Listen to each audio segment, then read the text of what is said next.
بچه ها سلام، خیلی خوش اومدید، دمتون گرم. خب ما استارت میزنیم شاهنامه رو.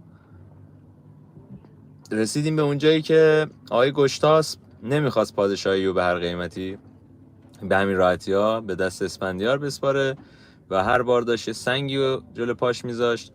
ما 7 خان اسفندیار رو دیدیم، نجات خواهراش رو هم دیدیم و الان در کاخ پادشاهی یک جشنیه و یعنی تا اینجا رو تعریف کردیم که گشتاسپ دوباره برمیگرده به اسفندیار، میگه که آقا تو باید رستم دستان رو برای من بیاری کتف بسته و یعنی اینو اسیرش کنی برام بیاری، ما باید اینا رو بکشیم، هم خود رستم هم کل خاندان رو، چون اینا با کیخسرو مخالفت داشتن که لهراسپ رو پادشاه اعلام کرده بود و اگه الان این کار رو نکنیم اونا ما رو به عنوان پادشاه قبول نمی کنن.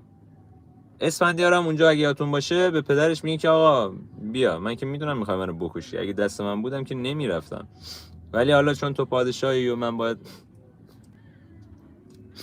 اطاعت امر کنم این کارو میکنم و میرم. برای مشورت پیش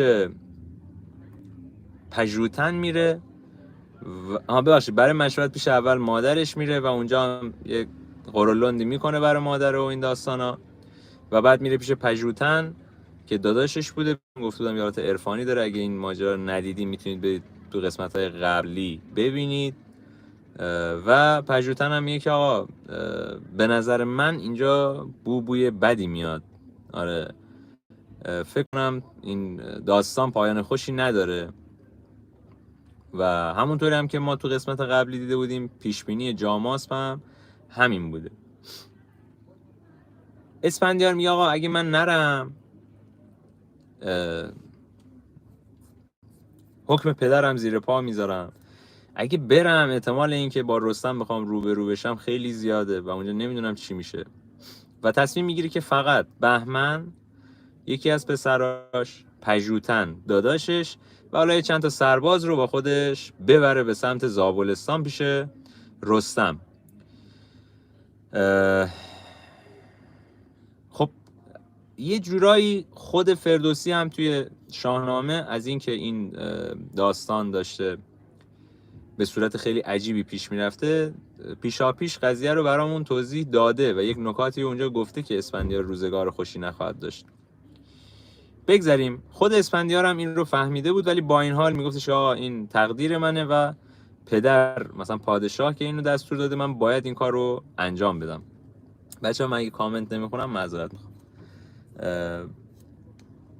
آره به همراه بهمن و پژوتن میرن به سمت زابلستان. به سمت زابلستان که میرن، نزدیکای زابلستان که میشه کنار یک رودخونه ای که اسم رودخونه یادم نیست متاسفانه، کنار یه رودخونه ای اینا اتراق میکنن و تصمیم میگیره که یک نامه ای رو برای رستم بفرسته به واسطه بهمن و به بهمن میگه که آقا تو این نامه رو از طرف بچه‌ها خیلی گرمه من معذرت میگه این نامه رو از طرف من ببر به رستم بده. حالا توی نامه چی نوشته؟ یه جورایی دو پهلو زده، مثلا اول که ستایش کرده رستم و آره پهلوان دستان هستی و این داستانا، من از طرف گشتاسپ اومدم پادشاه ایران بهم دستور داده که تو رو با خودم به کاخ ببرم، فقط تنها جایی که از کلمه بستن یا بسته استفاده میکنه همینجاست و از همین هم خیلی ترس داشت که آقا یه بار بی احترامی خیلی شدیدی نکنه. خب تو بزرگترین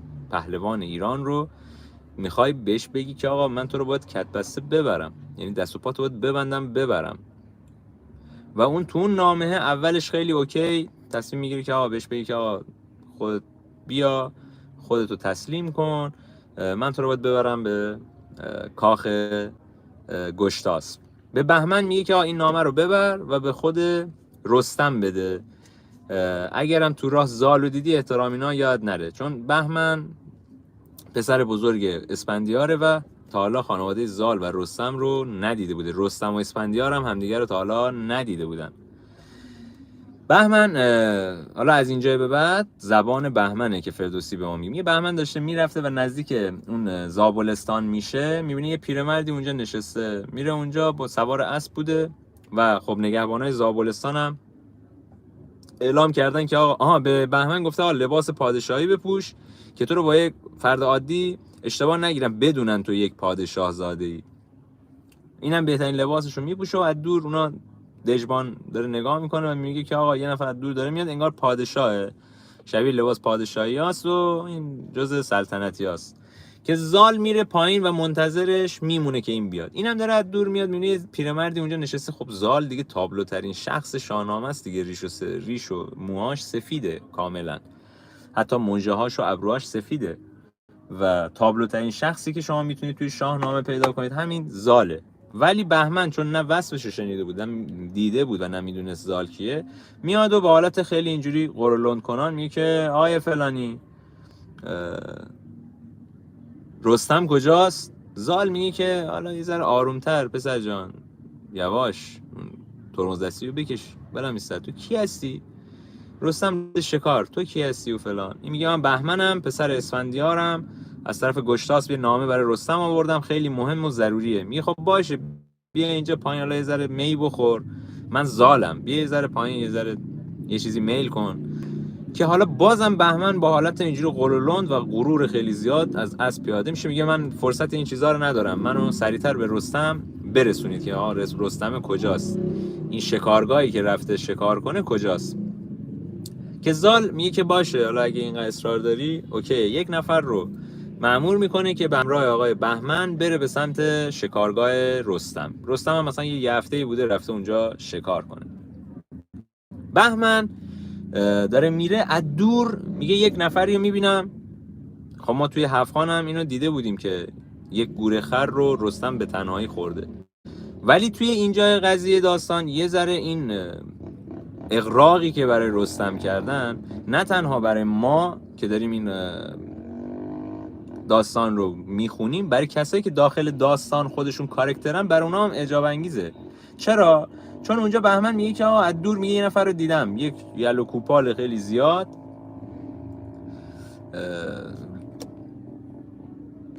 یلو کوپال خیلی زیاد، و میگه یک درختی رو از جا کنده و یک گور رو، همون گورخر رو زده توی درخت، یعنی سیخش درخت بوده.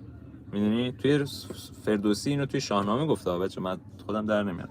آره میگه یک گورخری رو به حالا من میگم گورخر به خاطر اینکه گور گفته، و حالا یک نژادی از خر وحشی ما داریم که حالا دیگه وارد اون داستان نمیشیم، توی هفخان ما توضیحشو داده بودیم. آره میبینه یه گوریو گرفته و به سیخ کشیده، سیخش هم درخته، یه درخت کامل رو از جا در آورده و به عنوان سیخ داره استفاده میکنه و این گورخر رو به تنهایی داره میخوره، از بالای کوه داره میبینه. میگه و 100% این رستمه. که این بنده خدایی هم که با این بوده میگه آره این رستم و اینا، تو فکرش تو خودش بهمنه داشته فکر میکرده، میگه که آقا این که الان اینقدر قدرتمند و قویه، پدر منم نمیتونه با این رویارو بشه، آخه این خیلی زورش زیاده، ببین داره چجوری گورخر میخوره، مثلا چجوری درخت رو از جا کنده. تصمیم چی میگیره؟ یک ناپختگی و حماقتی که داره این بهمن کاراکترش، و بارها شاید بهش برسیم، اینجا یه نمودی بهمون میده. میگه بهمن تو فکر خودش میگه این سنگو من از اینجا هول بدم، بره پایین بخوره به این بمیره، ما راحت شیم دیگه، پدر منم دیگه تحت خطر نیست و ما برمیگردیم به پایتخت. همونجوری که داره میره با پاش این سنگ رو یه هولی میده، یه سنگ بزرگی و زیرش رو خالی میکنه، با پای هولی میده و این سنگ داره به سمت رستم فرود میاد. مثلا فکر کن بالای کوهن، این داره سنگ فرود میاد، رستم اینجا نشسته زیر یه درختی داره گورخر میخوره و توی یه دستش هم جام شرابه. همونطور که ما میدونیم رستم خیلی میگسار بوده و می مینوشیده. تو کل داستان ما هر جا به رستم رسیدیم یا داشته عرق میخورده یا داشته غذا میخورده و خیلی هم سر اینا حساس بوده. آره خلاصه این سنگی که داره میفته، اون کسی که همراه با بهمن بوده یه دادی میزنه که آقا تن سنگو مواظب باش. و خب هرچی سنگ نزدیکتر میشده، بهمن فکر میکرده که آقا این داستان الان تموم میشه و این میمیره. ولی رستم انقدر اینجا شاهنامه جذابه، میگه که رستم اصلا نه گورخر رو نه سیخ و هیچی رو پایین نذاشت، این سنگی که از آسمون داشته می اومده با پاش جلوشو میگیره میذاره کنار، شروع میکنه بازم به خوردن غذاش، مثل توپ فوتبال، انگار یه نفر سانت کرده برات با پاتون رو نگه میداری. اینم یه همچین حالتی، میگه رستم با پاش اون سنگر رو خیلی نگه داشت، همچنان که داشت غذا میخورد سنگر رو گذاشت کنار، شروع کرد بازم به غذا خوردن. بهمن این صحنه رو که میبینه یا خیلی اوضاع خیته، دمنه بابا ما سرویس حاجی، این اصلا چه زور و بازویی داره، مگه میشه یه همچین چیزی؟ خلاص اینا میرن نزدیک رستم که میشن، بهمن که سلام و اینا، رستم طبق معمول میگه که سلام بفرما شما، میگه که آقا من بهمنم پسر اسفندیار نوه گشتاسپ. رستم که اینو میشنوه خیلی خوشحال میشه و میگه که آقا دمت گرم، یه شاهزاده مثلا مهمان ماست اینجا، چرا اومدی اینجا؟ میگه نامه ای دارم باید این نامه رو بهت بدم. رستم میگه آقا باشه، حالا بیا پایین یه غذا بخور، بیا یه دونه شراب با ما بزن، یه غذا بهت بدم، بعد حالا با هم دیگه صحبت میکنیم. به زور بهمنه رو میکشه پایین و یه دونه گورخر برای بهمن میذاره، دوباره یه گورخر دیگه برای خودش و شروع میکنه اون گورخر رو خوردن. و فردوسی میگه که آقا رستم بهمن گورخر رو به طور کامل میخوره، ولی بهمن چند تیکه از گورخر رو میخوره سیر میشه و دیگه واقعا توانی نداره. که رستم اونجا با شوخی حالا کنایه برمیگرده میگه آقا تو شاهزاده ای، تو قرار بجنگی، این چه خوراکیه تو میکنی آخه؟ یه چوسه غذا خوردی سیر شدی، اینجوری دیگه جون نداری بخوای مبارزه کنی. من نگاه کن مثلا چه زور و بازویی دارم، باید غذا بخوری بچه‌ها، پس غذا بخوری رستم بشید. آره بعد غذا بخوری و این داستانا.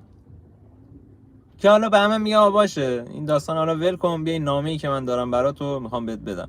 نامه رو میده. رستم وقتی این نامه رو میخونه به شدت ناراحت میشه و باز هم با حالت خیلی فروتنانه میگه آقا به پدرت بگو که عیبه تا اینجا اومده، رفته پیش اون رودخونه واسطه قبل زابلستان، بهش بگو بیاد اینجا، یه زشته آخه، یه پادشاه اومده و من نمیتونم ازش بگذرم، که بگو بیاد اینجا با هم دیگه مهمون من، هر چی طلا و جواهر و اینا هم دارم بهش میدم، هر چقدر خواست ببره، هر چقدر خواست برای ما بذاره، تا هر وقتم خواست بمونه، غذا و شراب و همه چی هم بهش میدم، فقط این یه جریانو نیستم آقا که بخوام اجازه بدم دست و پای منو ببری ببندی و منو ببری پیش پادشاه.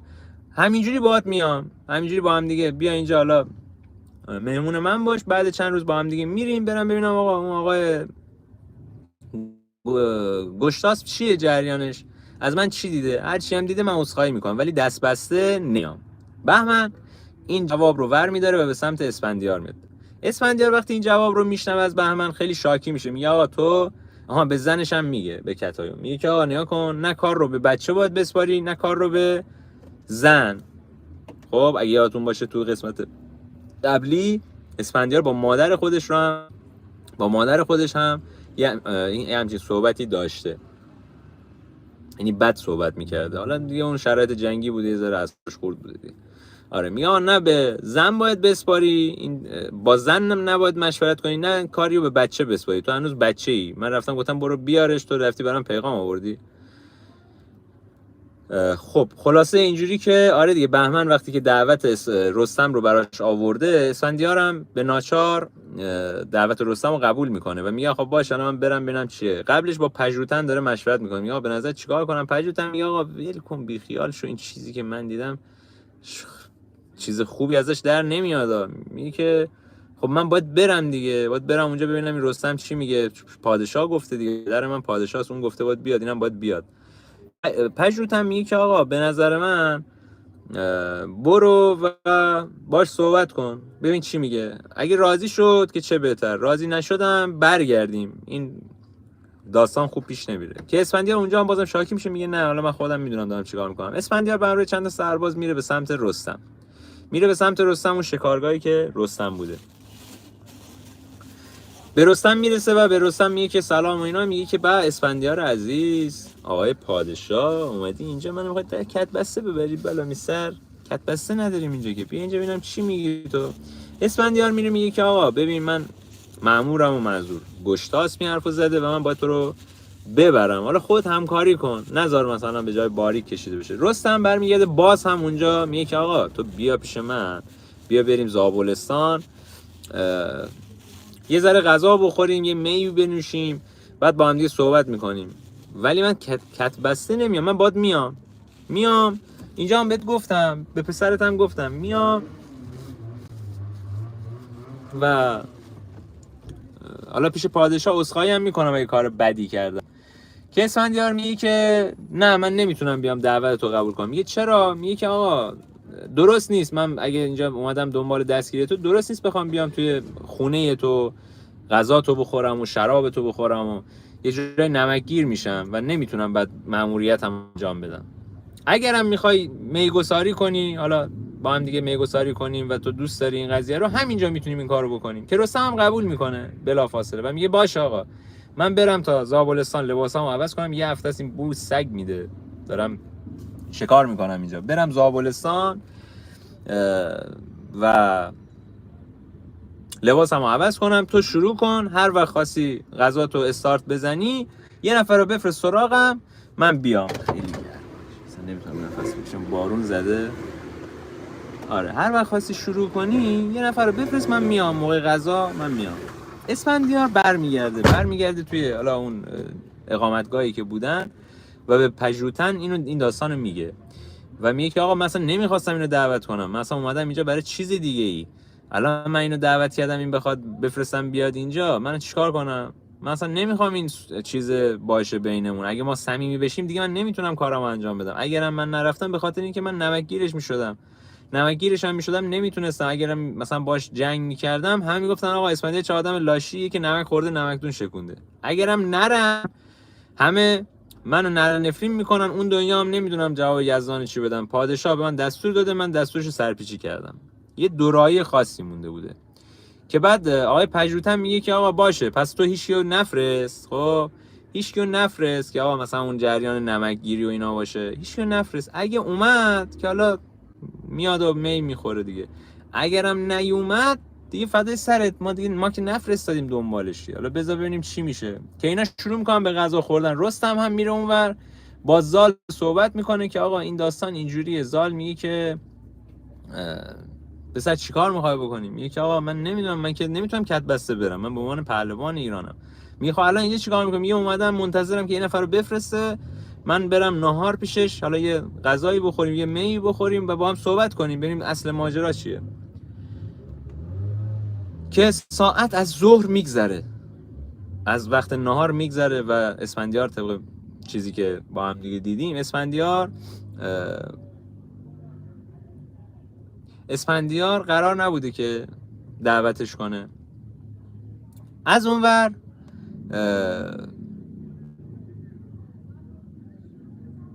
رستم هم منتظر اینه که دعوت بشه، یه نفر بفرسته دنبال رستم که اینو بفرسته برای ناهار دیگه.